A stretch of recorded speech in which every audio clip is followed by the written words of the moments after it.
రామ్టాక్కి తిరిగి స్వాగతం. మమతా ప్రభుత్వం రద్దయింది. రాజీనామా చేయలా, గవర్నర్ రద్దు చేశాడు. జనం అయితే అమ్మయ్యా పీడ విరగడయిందని చెప్పి భావిస్తా ఉన్నారు. బెంగాల్కు పట్టిన పీడ ఇది. ఈ మాట నేను కాదండి అంటుంది. దేశం మొత్తం కోడై కూస్తా ఉంది. సరిహద్దు భద్రతకి భూమి ఇవ్వవా?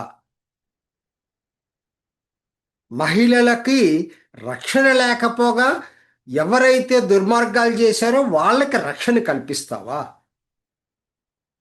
ఎంత హింస అండి! ఎన్ని అక్రమ వలసలు! అది మామూలు సామాన్య జనం కూడా కాదు, రాడికల్ ఇస్లామిస్టులు కంచుకోటగా భావించారు పశ్చిమ బెంగాల్ని. అలా తయారు చేసింది మమత. ఇవాళ అందుకనే నిన్నకంటే నేను చూడండి, మమతాని ఓడించిన సువేందు అధికారి పిఏ చంద్రనాథ్ రథ్ డైరెక్ట్ కాల్చి పారేశారు. ఫలితం వచ్చి ఆవిడ ఓడిపోయిన తర్వాత వేరే ప్రభుత్వం వస్తుందని తెలిసి కూడా ఆ మధ్య గ్యాప్లో ఈ 2-3 రోజుల్లో ఆ మొత్తం వాళ్ళు అసలు పిఏనే లేపేశారు, సువేందు అధికారి పిఏనే. అంటే ఏ స్థాయిలో శాంతి భద్రతల పరిస్థితి ఉందో అర్థం చేసుకోవచ్చు బెంగాల్. ఏమన్నాడండి? దీనికి కొంతమంది వంతబాడతారు, ఏదేదో మాట్లాడుతూ ఉంటారు. అసలు ప్రతి వాళ్ళకి బెంగాల్ని చూస్తే అమ్మో బెంగాల్ అంటున్నారు. బెంగాల్ అటువంటిది కాదండి. గత 50 సంవత్సరాల నుంచి వీళ్ళు దీన్ని ఇలా తయారు చేశారు. అప్పటి సిపిఎం అయినా ఇప్పటి టిఎంసి అయినా మొత్తం చేసింది ఏంటంటే హింసని ప్రేరేపించారు. అసలు మావోయిజం అనేది పుట్టిందే బెంగాల్లో. చారు మజుందార్ నక్సల్బరీ బెంగాల్లో ఉంది. ఈ రోజుకి విద్యా సంస్థల్లో వాళ్ళ పునాదులు పోలా ఉన్నాయి. వాళ్ళ ఆనవాళ్ళు జాదవ్పూర్ యూనివర్సిటీ. అసలు వాళ్ళు నిజంగా ఇప్పుడు ఏర్పారాయాలండి వీళ్ళందరూ రాగానే. దారుణంగా ఉన్నాయి పరిస్థితులు అయితే మాత్రం ఎక్కడ పట్టినా కూడా. ఇది ఎప్పటికి మారుతుంది? నవతరంకి చాలా మందికి బెంగాల్ గురించి తెలియదండి. ఏంటి అంతా ఇదేననుకుంటున్నారు. బెంగాల్ యొక్క చరిత్ర ఎంత గొప్ప చరిత్ర అండి. మొట్టమొదట జాతీయ భావాలు రగిలించినటువంటి 1905కి మూలం కూడా బెంగాల్. జాతీయ భావాలేంది, విప్లవకారులేంటి? జనగణ మన వందే మాత్రం అక్కడి నుంచే వచ్చినాయండి. విప్లవకారులు ఖుదీరాం బోస్, సూర్యసేన్, చెప్పుకుంటా పోత సచేంద్ర సన్యాల్, ఎంతమంది అండి. అసలు మీకు ఈవెన్ నేతాజీ, అసలు అందరికన్నా గొప్ప నేతాజీ లాంటి గొప్ప నాయకుల్ని ఇచ్చినటువంటి రాష్ట్రం అండి. ఆ నేలండి అది బెంగాల్. ఆధ్యాత్మిక పరంగా రామకృష్ణ పరమహంస, స్వామి వివేకానంద, ఈవెన్ సాంస్కృతిక పరంగా శరత్చంద్ర లాంటి వాళ్ళని ప్రొడ్యూస్ చేసిన నేల అది.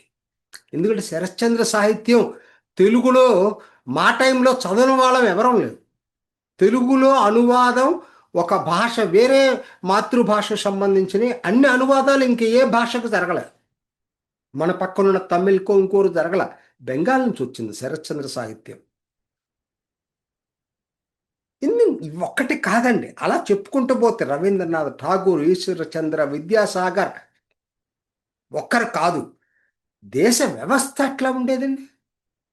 దేశ వ్యవస్థకి జీవనాడి బెంగాల్ ఒకనాడు, మొత్తం దేశ వ్యవస్థకి.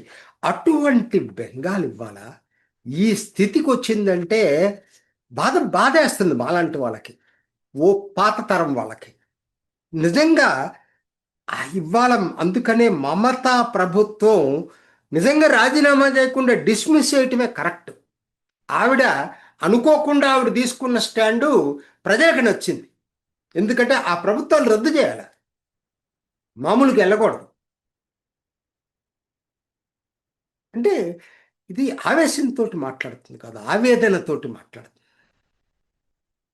బెంగాల్ని ఈ పరిస్థితి తీసుకొచ్చి డెమోగ్రఫీస్ చేంజ్ చేసి సరిహద్దుల్లో అసలు కంచె వేయటానికి వీలైన పరిస్థితులు సృష్టించి అసలు జనాలు అసలు భయపడి బతకటానికి భయపడేటువంటి పరిస్థితి తీసుకొచ్చింది కదా మమతా బెనర్జీ. ఆవిడ వెళ్ళిపోవటం మాత్రం నిజంగా ఏదైతే, కాకపోతే వెళ్ళిపోయేటప్పుడు అంటారు కదా కొంత కొంత ఇది జరుగుతుందని, అవన్నీ జరిగినాయి. మరి సువేందు అధికారి పిఏనే తీసుకెళ్ళిపోయారండి.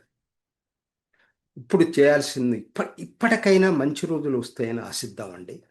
ఇప్పటికైనా చేయాల్సింది, అర్జెంటుగా చేయాల్సింది శాంతి భద్రతలు, సరిహద్దు భద్రత, మిగతా ఆయన్ని పక్కన పెట్టండి.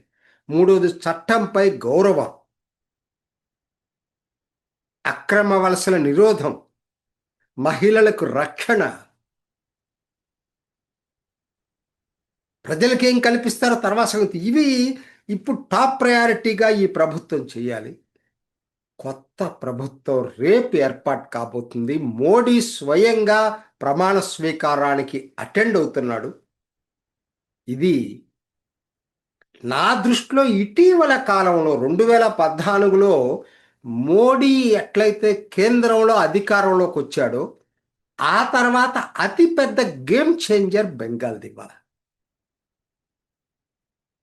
పెద్ద ఊరట జనానికి. బెంగాల్ పీడ విరగడైపోయింది. ఎక్కడైనా మంచి రోజులు వస్తాయని ఆశిద్దాం. ఇది ఈనాటి రామ్ టాక్. ఇంకొక ఎపిసోడ్లో మళ్ళీ కలుసుకుందాం. నమస్తే. చూసారు కదండి, మరి ఈ వీడియో కనుక మీకు నచ్చినట్లయితే ఒక లైక్ కొట్టేసి మీ అభిప్రాయాన్ని కూడా కామెంట్ బాక్స్లో తెలియజేస్తూ ఇలాంటి ఇంట్రెస్టింగ్ అప్డేట్స్ కోసం మా ఛానల్ని సబ్స్క్రైబ్ చేసుకోండి.